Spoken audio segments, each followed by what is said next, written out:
what I think about you is I know you were listening to the podcast and doing stuff to almost to try to get yourself ready, right? Yeah. But I know what I've been told by other people is you just can't get yourself ready. And it's still like, as much as you thought, okay, I'm going to be ready for this day, the day comes and like, wow, I really wasn't ready. Yeah.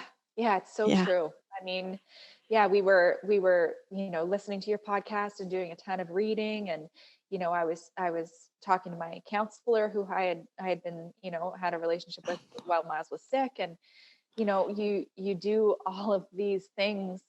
You're just grasping at anything to try to prepare yourself, because you know it's coming. It's like a train. It's just like it's coming and there's no way to avoid it. And so you're doing anything desperately to try to prepare yourself in that sort of, and that's, I've done a lot of reading about that kind of anticipatory grief where you're grieving something happening before it actually happens, and then when it actually happens, it's not like you imagined, even though you've prepared yourself. And yeah, it was really strange. So it's as it's I sometimes resent some of the analogies of grief, like a journey and whatever. But I think my husband hates that term. yeah.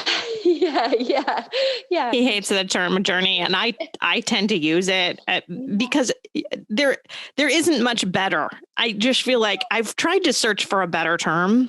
Yeah. But there just isn't much better. So I end up using it anyway. And I just don't use it in front of him because it irritates him. But you'll set him up.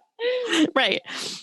Yeah, it's funny. I think I think that word, especially journey comes up. And I think the reason it comes up is because it is really like you're walking on this path, and it's not linear, and it changes from minute to minute. It changes from second to second. And it's like well-meaning family and friends would ask, especially in the early days, like, what do you need, and it's like, I literally don't know, because it changes every second of every day. Sometimes I need to cry and have someone listen.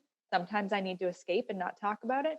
Sometimes I need to, just sit in silence and think about him. And, it's like, there's just I think that's the idea of the journey, is that it's ever changing. It's ever like the landscape, and your reality is just, it's in flux all the time.